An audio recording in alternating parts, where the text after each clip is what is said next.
ग्यारह रुद्री मंदिर में मैं भगवान का रुद्राभिषेक किया। कल शिवरात्रि थी।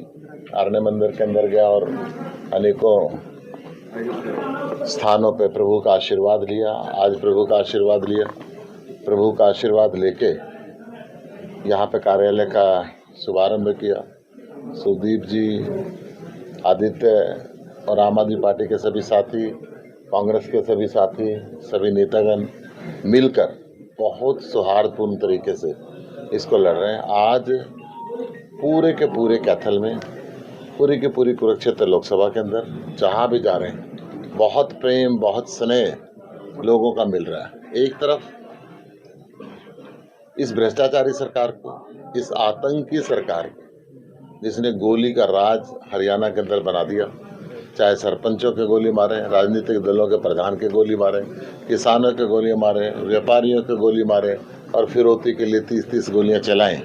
इस आतंकी शासन को खत्म करने के लिए ईडी की कार्रवाई, सीबीआई की कार्रवाई, कोई बोले छूटे केस में ईडी को फंसा देना, विपक्षी दलों को बंद कर देना और बीजेपी में जो चला जाए फिर वो उनकी वॉशिंग मशीन से निकल के दूध की तरह साफ हो जाए। ऐसी स्थिति आज यहाँ पे कर रखी है।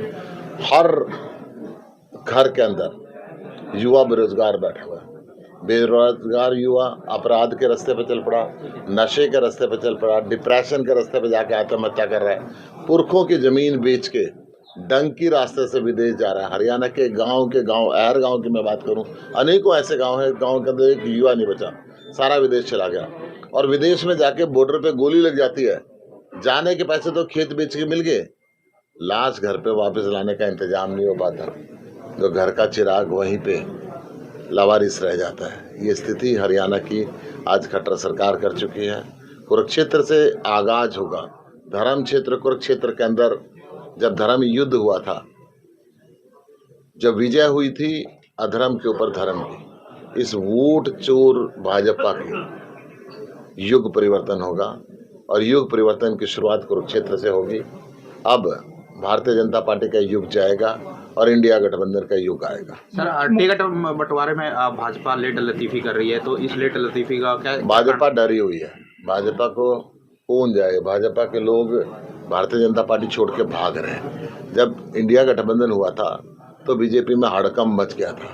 तो मोदी जी कहते थे स्टार्टअप इंडिया, खेलो इंडिया, उठो इंडिया, बढ़ो India, make in India, makeup India. और फिर इंडिया से डर लगने लगा, सब जगह से इंडिया हटाने लगे। जब इंडिया हटाने लगे तो धीरे धीरे खबर आने लगी कि गठबंधन में दरार पड़ रही है, गठबंधन आगे नहीं बढ़ रही। मोदी जी खुश थे। फिर अचानक गठबंधन हुआ, सारे देश के अंदर गठबंधन हुआ, हड़कंप मच गया बीजेपी के अंदर। फिर कहने लगे अरविंद केजरीवाल को बंद करेंगे, गठबंधन तोड़ो। परंतु हमने कहा कि इन गीदड़ भभकियों से हम डरने वाले नहीं है। आप जो मर्जी करो, हम जेल से सरकार चलाएंगे। गठबंधन के साथी थे, हैं और रहेंगे। हरियाणा के अंदर 10 की 10 सीटें गठबंधन के अंदर जीतेंगे और हिंदुस्तान के अंदर परिवर्तन का मौका मिलेगा। मुख्यमंत्री मनोहर लाल कह रहे थे कि आंकड़ों पर बात करनी है तो सुशील गुप्ता मेरे साथ कर ले। मनोहर लाल जी को मैं कह चुका हूं कल। मनोहर लाल जी, आपके पास आंकड़े नहीं है। क्या आप इस बात को झूठ मानते कि आपने किसान के सिर पे गोली मरवाई? क्या आप इस बात को झूठ मानते हैं कि आपने किसानों को पर आंसू गैस के गोले छोड़े? क्या आप इस बात को झूठ मानते हैं कि आपने किसानों को संपत्ति कोड करने के नोटिस दिए, राष्ट्रीय सुरक्षा कानून में उनके बैंक खाते सील करने के नोटिस दिए, आपने उनके अवैध तरीके से किसानों को बंद करके रखा? किसान आपसे मांग क्या रहे थे? 750 किसानों ने शहादत दी थी। 3 साल पहले प्रधानमंत्री जी ने माफी मांग के तीनों काले कानून वापस लिए थे और ये कहा था कि मैं एमएसपी की गारंटी का कानून संसद में लेके आऊंगा। 750 किसानों के लिए आज तक एक शोक प्रस्ताव पारित नहीं कर पाए। संसद में आज तक एमएसपी की गारंटी का एक नाम इन्होंने लिया। हम लोग थे जो वहां टकराते थे कि एमएसपी का गारंटी चाहिए। झूठ बोला प्रधानमंत्री जी ने।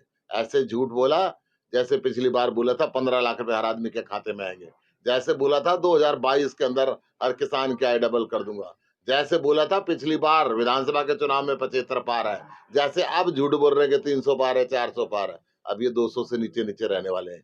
इनका युग गया और कुरुक्षेत्र से इंडिया गठबंधन का युग शुरू हुआ। वोट कटवा पार्टी है जननायक जनता पार्टी और इन लोग अब अपना अस्तित्व यहाँ से खो चुके हैं और भारतीय जनता पार्टी का विदाई का समय तय हो चुका है। मई